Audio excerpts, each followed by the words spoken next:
Let me talk about a category of things. The most advanced phones are called smartphones, so they say. And they typically combine a phone plus some email capability, plus they say it's the internet, sort of the baby internet, into one device, and they all have these plastic little keyboards on them. The problem is that they're not so smart and they're not so easy to use. So if you kind of make a Business School 101 graph of the smart axis and the easy to use axis, phones, regular cell phones, are kind of right there. They're not so smart and they're not so easy to use. But smartphones are definitely a little smarter, but they actually are harder to use.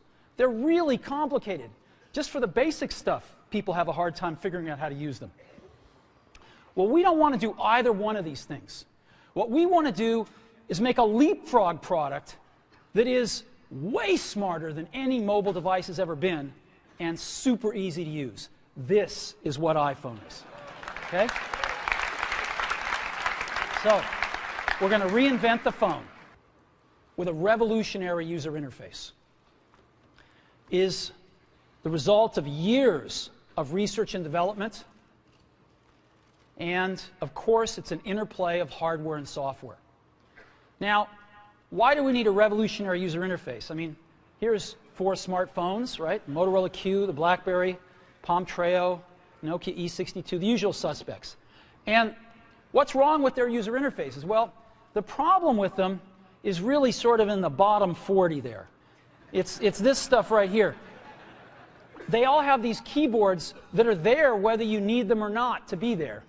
And they all have these control buttons that are fixed in plastic and are the same for every application. Well, every application wants a slightly different user interface, a slightly optimized set of buttons just for it. And what happens if you think of a great idea 6 months from now? You can't run around and add a button to these things. They're already shipped. So what do? It doesn't work because the buttons and the controls can't change. They can't change for each application, and they can't change down the road if you think of another great idea you want to add to this product. Well, how do you solve this? It turns out we have solved it. We solved it in computers 20 years ago. We solved it with a bitmap screen that could display anything we want, put any user interface up, and a pointing device. We solved it with the mouse, right? We solved this problem. So how are we going to take this to a mobile device? Well, what we're going to do is get rid of all these buttons and just make a giant screen. A giant screen. Now, how are we going to communicate this? We don't want to carry around a mouse, right? So what are we going to do? Oh, a stylus, right? We're going to use a stylus. No. No. Who wants a stylus? You have to get them and put them away and you lose them. Yuck. Nobody wants a stylus. So let's not use a stylus. We're going to use the best pointing device in the world. We're going to use a pointing device that we're all born with. We're born with 10 of them. We're going to use our fingers. We're going to touch this with our fingers. And we have invented a new technology called multi-touch, which is phenomenal. It works like magic. You don't need a stylus. It's far more accurate than any touch display that's ever been shipped. It ignores unintended touches. It's super smart. You can do multi-finger gestures on it. And boy, have we patented it.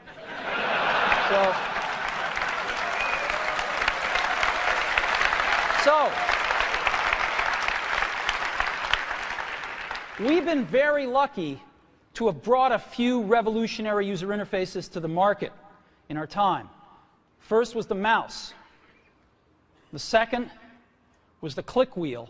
And now we're going to bring multi-touch to the market.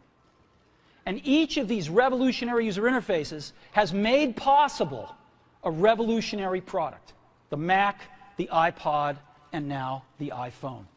So, a revolutionary user interface. We're going to build on top of that with software. Now, software on mobile phones is like baby software.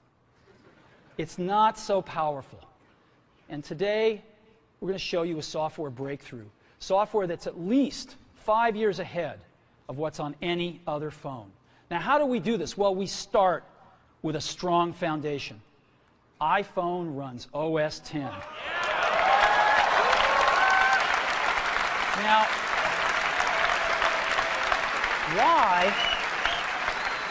why would we want to run such a sophisticated operating system on a mobile device? Well, because it's got everything we need. It's got multitasking. It's got the best networking. It already knows how to power manage. We've been doing this on mobile computers for years. It's got awesome security. And to write apps, it's got everything from Cocoa and the graphics, and it's got core animation built in, and it's got the audio and video that OS X is famous for. It's got all the stuff we want, and it's built right in to iPhone. And that has let us create desktop-class applications and networking, right? Not the crippled stuff that you find on most phones. This is real desktop-class applications. Now, you know, one of the pioneers of our industry, Alan Kay, has had a lot of great quotes throughout the years. And I ran across one of them recently that explains how we look at this, explains why we go about doing things the way we do, because we love software. And here's the quote: "People who are really serious about software should make their own hardware." You know, Alan said this 30 years ago, and this is how we feel about it. And so we're bringing breakthrough software to a mobile device for the first time. It's 5 years ahead of anything on any other phone.